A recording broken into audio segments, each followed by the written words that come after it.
اب جو لوگ جہاد کے لیے تیار ہوئے انہوں نے پوچھا کہ ہماری قیادت کون کرے گا؟ شمویل علیہ السلام نے انہی میں سے ایک شخص طالوت کو منتخب کیا۔ طالوت بن قیش یعقوب علیہ السلام کے بیٹے بنیامین کی نسل سے تھا۔ طالوت سے پہلے بنی اسرائیل کے جتنے بادشاہ تھے تمام کے تمام یہودا بن یعقوب کی نسل سے تھے۔ بنی اسرائیل کو بہت تعجب ہوا، انہیں امید تھی کہ ان کا بادشاہ یہودا کی نسل سے ہوگا، لیکن ہو گیا بنیامین کی نسل سے۔ چنانچہ انہوں نے اسے تسلیم کرنے سے انکار کر دیا اور آگے سے باطل تعویلات کرنے لگے۔ اللہ تعالیٰ سورۃ البقرہ آیت 247 میں فرماتے ہیں، اور ان سے ان کے نبی نے فرمایا کہ اللہ تعالیٰ نے طالوت کو تمہارا بادشاہ بنا دیا ہے، تو وہ کہنے لگے کہ بھلا اس کی ہم پر حکومت کیسے ہو سکتی ہے؟ اس سے تو کہیں زیادہ بادشاہت کے حقدار ہم ہیں، اس کو تو مال میں فراخی بھی نہیں عطا کی گئی ہے۔ نبی نے فرمایا، سنو، اللہ تعالیٰ نے اسی کو تم پر برگزیدہ کیا ہے، اسے علمی اور جسمانی برتری بھی عطا فرمائی ہے۔ بات یہ ہے کہ اللہ جسے چاہے اپنا ملک دے، اللہ تعالیٰ کشادگی والا، علم والا ہے۔ طالوت ایک غریب آدمی تھا، مالی حیثیت بھی اچھی نہیں تھی، چمڑوں کو رنگ کر پیٹ پالتا تھا، لیکن اس وقت علم و حکمت میں اس کا کوئی ثانی نہیں تھا، اور جسمانی ڈیل ڈول بھی اس قدر تھا کہ جو ایک بار دیکھتا ہی رہ جاتا۔ اللہ نے اسے بہت اچھا جسم اور اعضاء عطا فرمائے تھے، رنگ بھی سفید تھا، لیکن چونکہ وہ یہودا کی نسل سے نہیں تھا، اس لیے وہ کہنے لگے اس کی نسبت تو ہم زیادہ حقدار ہیں کہ بادشاہ بنے۔ ان کی بات کا جواب شمویل علیہ السلام نے یہ دیا کہ یہ انتخاب میرا نہیں، اللہ تعالیٰ کا ہے، اور بادشاہت کے لیے عقل اور جسمانی طاقت کی ضرورت ہوتی ہے۔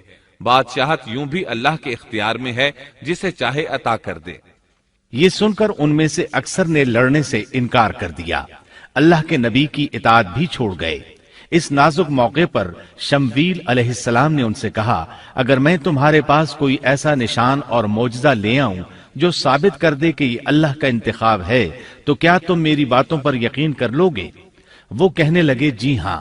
چنانچہ اللہ نے انہیں ایک معجزہ عطا فرمایا۔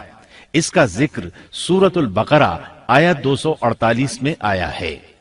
ان کے نبی نے ان سے پھر کہا کہ اس کی بادشاہت کی ظاہری نشانی یہ ہے کہ تمہارے پاس وہ صندوق آ جائے گا جس میں تمہارے رب کی طرف سے دل جمعی ہے، اور آل موسیٰ اور آل ہارون کا بقیہ ترکہ ہے۔ فرشتے اسے اٹھا کر لائیں گے، یقیناً یہ تو تمہارے لیے کھلی دلیل ہے اگر تم ایماندار ہو۔ اس آیت میں اللہ تعالیٰ نے شمویل علیہ السلام کی نبوت اور طالوت کی بادشاہی ثابت کرنے کے لیے نازل ہونے والے معجزے اور علامات کا ذکر کیا ہے، یعنی وہ تابوت جسے بنو عمالقہ نے چھین لیا تھا وہ واپس آ جائے گا اور فرشتے اسے اٹھا کر لائیں گے۔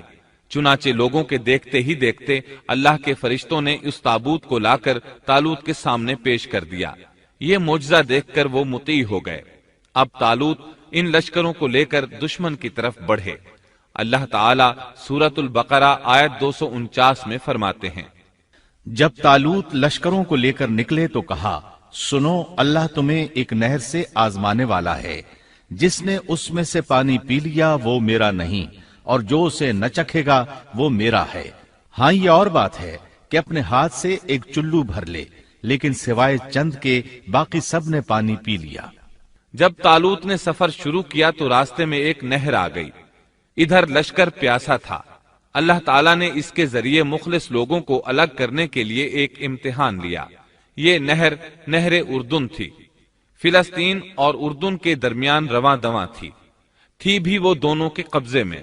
آزمائش اور امتحان کے لیے حکم یہ ہوا کہ باوجود سخت پیاس کے پانی کو استعمال نہ کرنا، صرف ایک چلو بھر کر پینے کی اجازت تھی، اور جو شخص سیر ہو کر پیے گا وہ آپ کے ساتھ نہیں جا سکے گا۔ جب وہ گزرنے لگے تو چند ایک نے ایک چلو پانی لیا، باقی سب نے زیادہ پانی پی لیا اور اس آزمائش میں ناکام ہو گئے۔ کامیاب ہونے والوں کی تعداد صرف اور صرف 313 تھی۔ صحیح بخاری میں سیدنا برا بن عازب رضی اللہ عنہ سے روایت ہے کہ ہم اصحاب محمد صلی اللہ علیہ وسلم آپس میں یہ باتیں کیا کرتے تھے کہ غزوہ بدر میں شریک ہونے والوں کی تعداد طالوت کے ساتھیوں کے برابر تھی۔ اللہ تعالیٰ سورۃ البقرہ آیت 249 میں فرماتے ہیں، طالوت مومنوں کے ساتھ جب نہر سے گزر گئے تو وہ لوگ کہنے لگے، آج تو ہم میں طاقت نہیں کہ جالوت اور اس کے لشکروں سے لڑیں۔ لیکن اللہ سے ملاقات پر یقین رکھنے والوں نے کہا، بسا اوقات تھوڑی سی جماعتیں بڑی اور بہت سی جماعتوں پر اللہ کے حکم سے غلبہ پا لیتی ہیں، اور اللہ تعالیٰ صبر کرنے والوں کے ساتھ ہے۔